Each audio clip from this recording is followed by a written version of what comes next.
ನಮಸ್ಕಾರ ಪ್ರೇಕ್ಷಕರೇ, ಶಮಂತ ವ್ಲಾಗ್ಸ್ ಕನ್ನಡ ವಾಹಿನಿಗೆ ಸ್ವಾಗತ. ನಾನು ಶಮಂತ ಕಮಣಿ. ಈ ಶಾರ್ಟ್ ವಿಡಿಯೋನಲ್ಲಿ ಪೈನಾಪಲ್ ಜ್ಯೂಸ್ ರೆಸಿಪಿಯನ್ನು ಶೇರ್ ಮಾಡುತ್ತಿದ್ದೇನೆ. ಮೊದಲಿಗೆ ಪೈನಾಪಲ್ ಅನ್ನು ಸೇವಿಸುವುದರಿಂದ ಸಿಗುವ ಪ್ರಯೋಜನಗಳಲ್ಲಿ ಕೆಲವು ಈಗ ತಿಳಿಸುತ್ತೇನೆ. ಪೈನಾಪಲ್ ಉಷ್ಣಾಂಶದ ಹಣ್ಣು ಎನ್ನುವರು. ಮೂಳೆಗಳನ್ನು ಬಲಪಡಿಸಲು ಬಹಳ ಸಹಾಯಕಾರಿಯಾಗಿದೆ. ಈ ಹಣ್ಣು ಜೀರ್ಣಕ್ರಿಯೆಗೆ ಸಹಾಯ ಮಾಡುತ್ತದೆ ಇದರಲ್ಲಿರುವ ನಾರಿನಾಂಶದಿಂದಾಗಿ. ಹಾಗೂ ಮತ್ತೊಂದು ವಿಷಯವೇನೆಂದರೆ, ಗರ್ಭಾವಸ್ಥೆಯ ಮೊದಲ ದಿನಗಳಲ್ಲಿ ಅನಾನಸ್ ಮತ್ತು ಪಪ್ಪಾಯ ಹಣ್ಣುಗಳನ್ನು ಸೇವಿಸಬಾರದು. ಹಾಗೂ ಹೊಟ್ಟೆ ಉಬ್ಬರವೆನಿಸಿದಾಗ ಈ ಪೈನಾಪಲ್ ಜ್ಯೂಸನ್ನು ಕುಡಿಯುವುದರಿಂದ ತೇಗುಗಳು ಬಂದು ಆರಾಮವೆನಿಸುತ್ತದೆ. ಇನ್ನು ಇಲ್ಲಿ ನಾನು 1 kg ತೂಕವಿರುವ ಪೈನಾಪಲ್ ಹಣ್ಣನ್ನು ತೆಗೆದುಕೊಂಡಿದ್ದೇನೆ.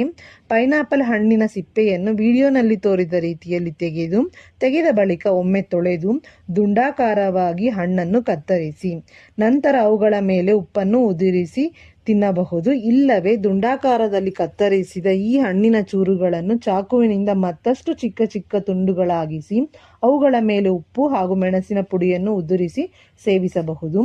ಈ ಹಣ್ಣಿನ ಸಲಾಡನ್ನು ಸಂಜೆಯ ಸಮಯದಲ್ಲಿ ಕುರುಕಲು ತಿಂಡಿ ತಿನ್ನುವ ಬದಲು ತಿನ್ನುವುದು ಆರೋಗ್ಯಕರ.